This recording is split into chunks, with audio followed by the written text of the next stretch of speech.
I just woke up one morning. I said, God, I'm not getting out of bed until we deal with this. So I said, God, you made me this way. You said it's not good for man to be alone. And I closed my eyes and I saw the face of Jesus, like just like I'm looking at your face right now. And there was fire in his eyes. And I was like, oh my gosh, that is not what I was expecting. It was frightening and comforting all at the same time. And he said, David, I am sufficient.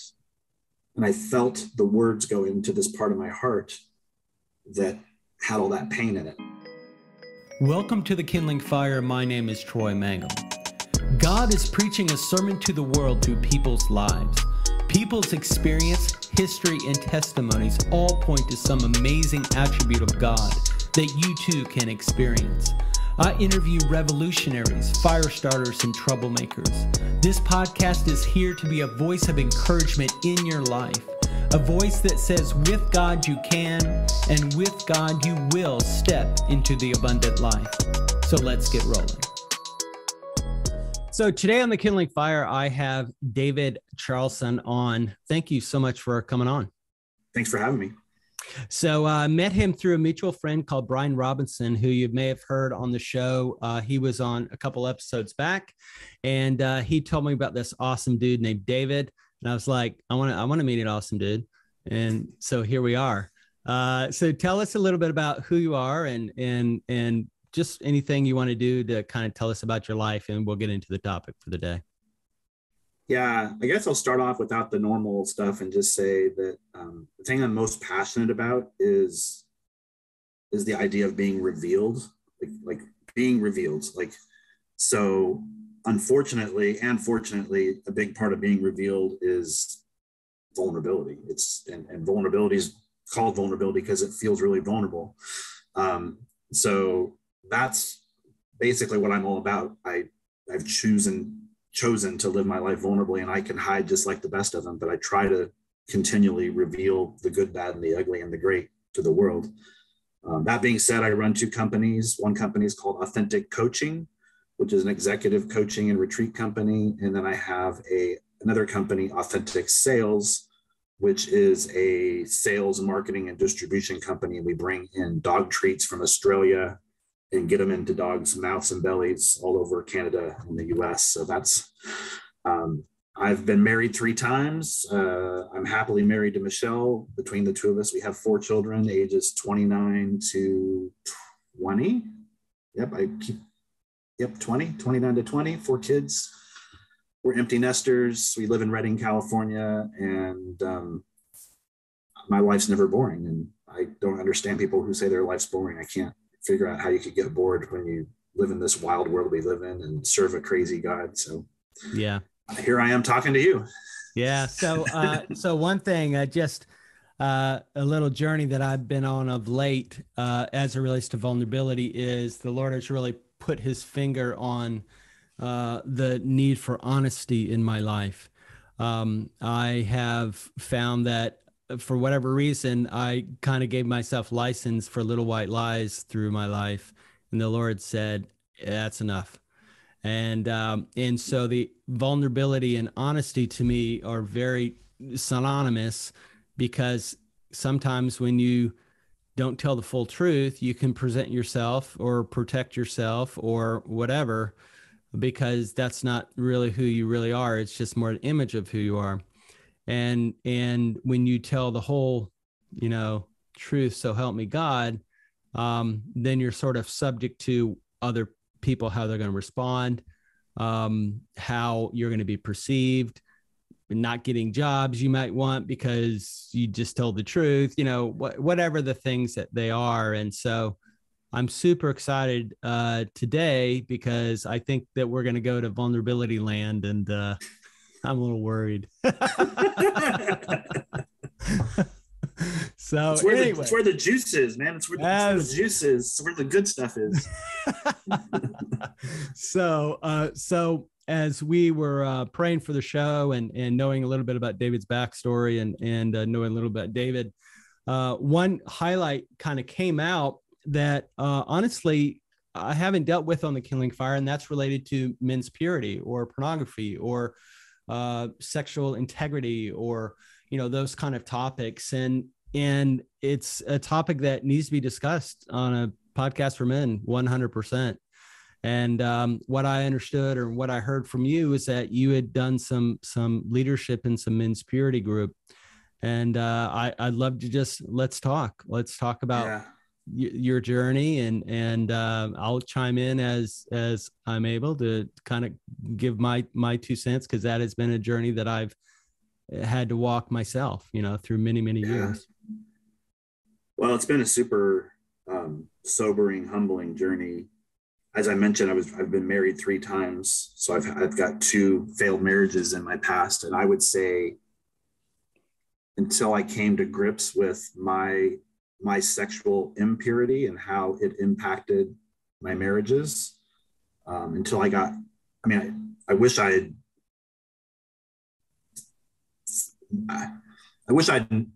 don't know what would have happened to those marriages, but I know that I did not have affairs, but I was regularly looking at pornography. I would say the core issue that I had, that really the big epiphany I had after going after that, was that I did and still do sometimes put the main woman in my life, or women, if I'm looking at pornography, or women that I'm lustfully looking at as I walk around town, putting women in the God spot. Like if I could boil it down to one thing, it's worshiping the creation versus the creator. And it's a special sin. It's like, it's listed on all the sins. It's the one that is harmful to your identity. It's like, it's such an insidious one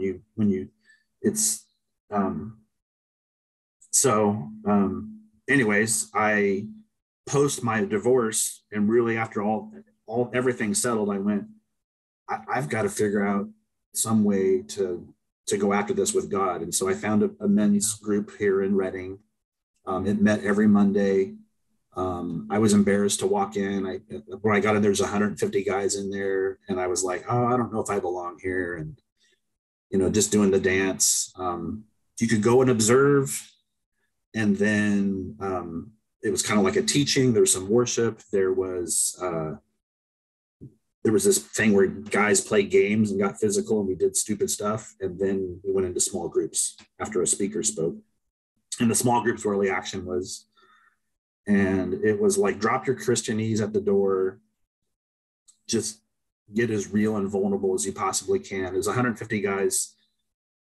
And it was locked down with confidentiality. So the only way you could get kicked out of that group, and you'd be kicked out forever, is if you broke confidentiality. Like it's a sealed room, and we had all kinds of rules around that. And so anybody that came, that was what kept it flowing. I think the biggest thing I learned from it, besides that, oh my gosh, I regularly put the main woman in my life in the God spot, and I default to that without even knowing it. So becoming aware of that. But number 2 was all these things that we do with our sexuality are driven by really pure desires. And so learning how to not just stop at, okay, I do this thing regularly and I'm really ashamed of it, and I know it's not getting me anywhere, but going below the surface into the pure desire. Like what's driving that, and how did it get distorted? So that was the main thing when I was in small groups. Like, how come you only watch this type of pornography? What is it about that? What do you think that says about something underneath that's really pure and good and driven? And how did it get distorted? And why is that particular flavor of lustfulness so attractive to you? And then just holding it there, like just holding it and letting God come touch that place with other men witnessing that was so profound. I watched shame just blast off of people, including myself. And I'll give you a chance to talk, because I don't want to take up all the airplay, but I had a moment where I had an encounter with Jesus where it all became crystal clear, and it's changed my life. It led to that moment, but it took a lot to get there. Yeah. So I've been around a lot of inner healing circles, and people that believe in inner healing and God can restore memories and all kinds of stuff like that. And having, like I said, having struggled in this area through my life, I know that the shame and the I should know better feelings, and that feeling like I'm just the worst of the worst. Um, how could God love me? And it's so funny. I'll just share this one thought, and then I'm going to ask you a question. Is that as I've run in men's circles, you start to find out how pervasive sexual sin is in with a lot of men. And I started almost having this fundamental belief that I think maybe sin is stronger than the blood of Jesus. Yeah. It's almost like it just seems like sin is so pervasive, it's everywhere, or it seemed to be everywhere. And there's not a whole lot of bright stars out there, or like shining stars saying, hey, there's a victory here. There's a gospel that says you can overcome, and you actually get to overcome. It's not some ethereal idea. It's actual something you see in your life. And I was sitting there thinking about all this, and then the Lord basically challenged me, and he basically said, effectively, my blood is stronger than sin. Had it not been so, right? How can anyone, because this is the whole thing that Satan does. How dare you stand up and say anything on behalf of God? You wicked, dirty, awful person. Just sit down and shut up. Oh, you too. Oh, and then in the end, who's left standing? Nobody. Right. No. And then Satan's like, awesome. No gospel, no witness, no light. I win. Right. And the Lord was kind of like, my blood is stronger than the worst of the sins. It's stronger. That is why people can rise up and start to proclaim the truth and the forgiveness that God has gotten them to the truth. Otherwise, there would be no witness, because it's not that you're sinless and you get to be a representative of God. It's that the truth, and the truth that has set you free, his forgiveness, his redemption, his investment, his choosing you, him, and all of that, right? And that levels us up to a place where Satan does not want us to be, right? He wants us to fundamentally believe, especially if you've sinned, that blood is not strong enough, and you will stay down, and I will put you under my heel, and you will stay there. Even though you're a Christian, your belief system will keep you right there, all the while Jesus's blood is saying, stand up, rise up, and speak out. Right? I love that image. Yes. So anyway, that's, so I think the question I have for you is, obviously this divorce really kind of forced, like, I need help, right? Kind of coming to that point. Where did you go from I need help to maybe this encounter you had with Jesus, where the Lord really kind of turned the light on, and you were like, oh, I see stuff I've never seen before. I understand like I've never understood before. Like, I was 6 years single after being married and having kids, and one of the reasons I turned to pornography was because I was lonely, and I wanted intimacy, and it fed that part of me, even though it left me wanting. Yeah. So I was in the men's group, and I remember I did a lot of confessing. I just did every Monday. I confessed. We just kind of taking a dump in the middle of this. I just confess. Guys would pray for me. And I was getting better, meaning that I could feel myself not pulled as much by lust. I wasn't watching pornography hardly at all, if ever. Every Monday I did check-ins, and it was becoming, but I was getting exhausted from it. I was just like, I feel myself getting stronger. I see the power of confession. James 5:16 says, confess your sins before one another, for I'm faithful to heal. A prayer of a righteous man avails much. So I was operating in that. I was just living that verse. I confessed my sins, and I got really good at it.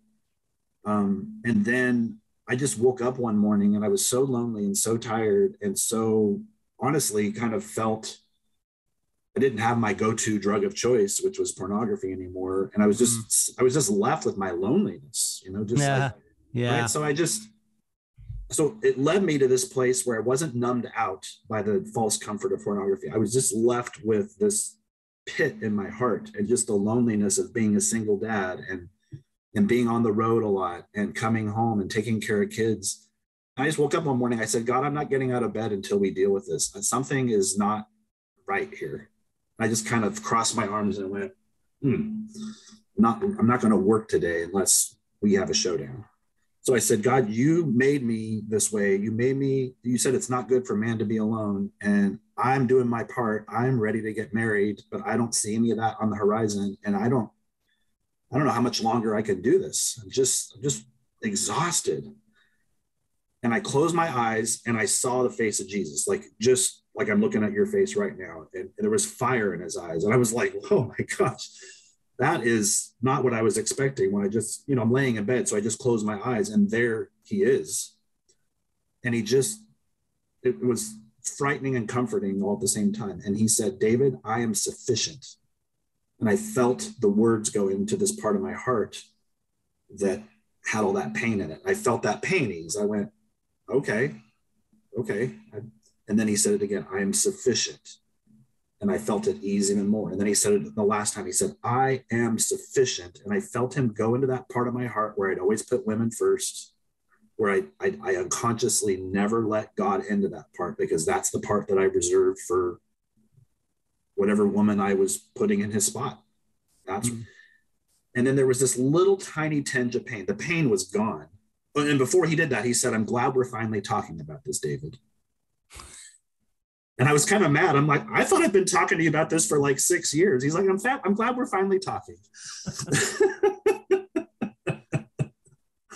I'm like, right, because I'm getting real. Like, it was like, like when you have that thing you need to say to a friend or a spouse, and you finally just have the bravery to go, you know what, we need to have a talk. Yeah. And you just have that real conversation where nobody's playing pretend anymore. We're just getting all our cards on the table. It was like that with God. I didn't know that I was playing games with them. And I think what led me to that moment was we had a speaker come to our men's group, and she said, I'm going to challenge you guys when you get ready to do that thing that you're ashamed of, whatever it is, to not separate from God when you do it. She goes, keep God in your mind as you go to do the thing that you're the most ashamed of. She goes, and if you want to do it with him there the whole time watching, go ahead. Just don't. And I realized that I had unconsciously separated from God every time I did some lustful thing. Yeah. Every single time. And so I think that combined with me cutting myself off from my drug of choice, the pain got so intense that I finally brought my real pain before God and said, what's up? Like, man, that the power, I mean, so many things to respond to. First off, isn't Jesus awesome? Like, that sounds like a Jesus story.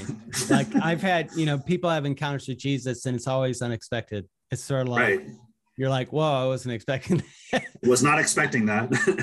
And I love that.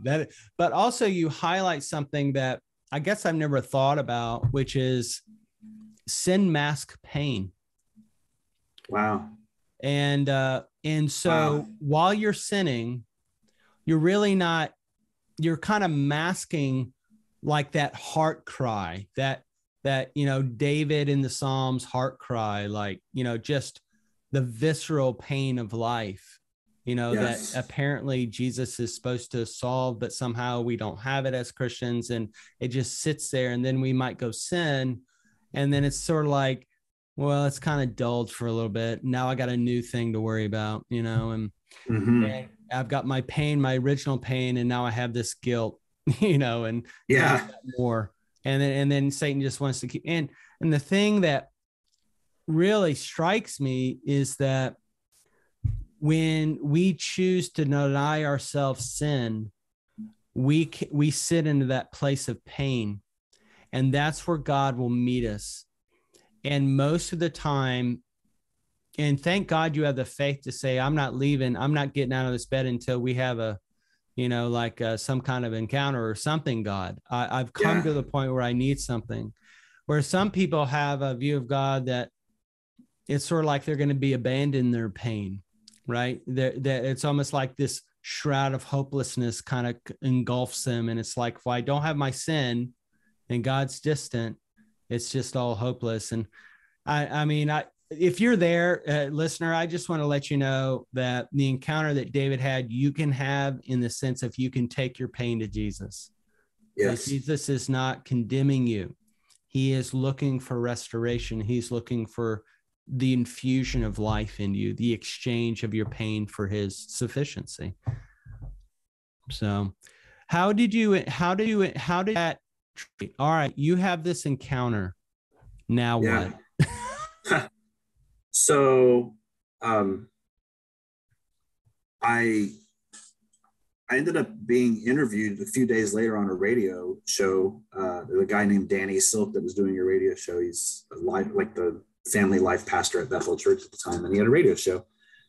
And it was about what we're talking about. I was on the show and I was sharing, and so I got to share that on his show. That happened a few days before his show, and so I shared that.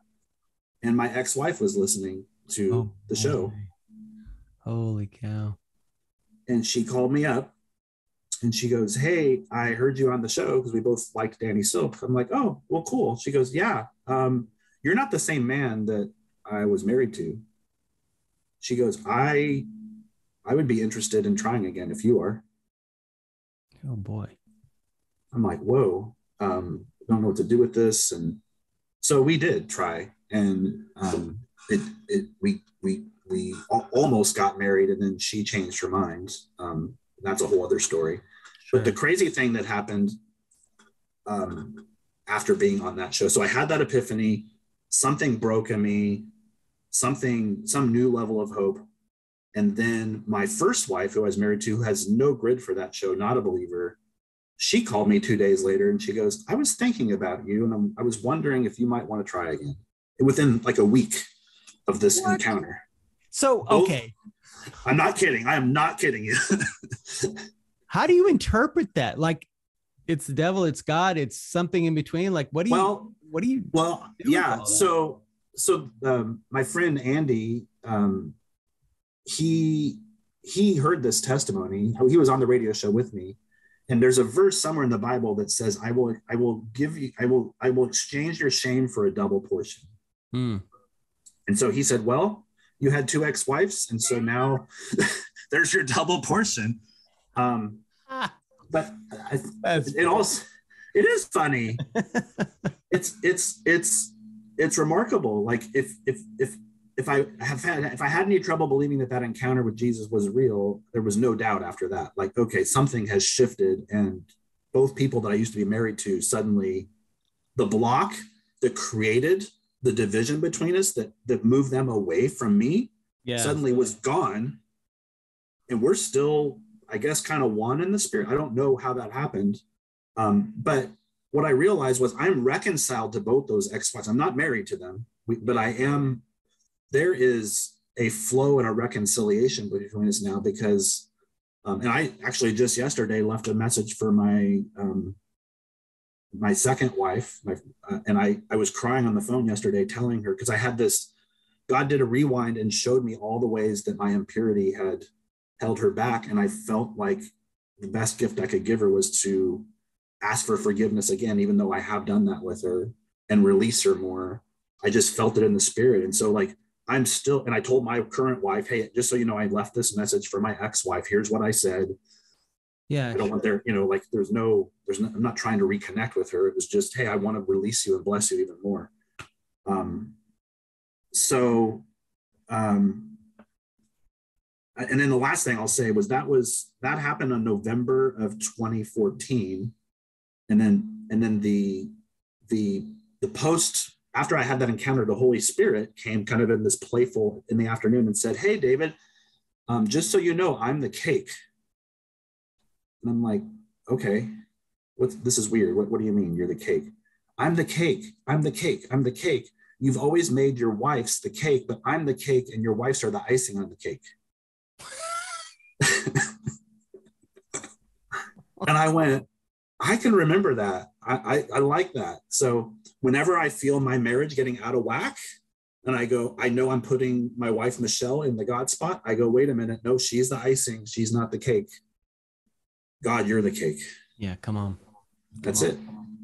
So so we're gonna have to wrap up here. It feels like such a short show, but there's so much stuff I want to talk about. But I want to give you an opportunity just to kind of speak from a kind of been there, done that voice. What if there are men out there that are stuck, that are hopeless, that are married, that are struggling with pornography, struggling with sex addiction, struggling with sexual sin, debauchery, however you want to frame it.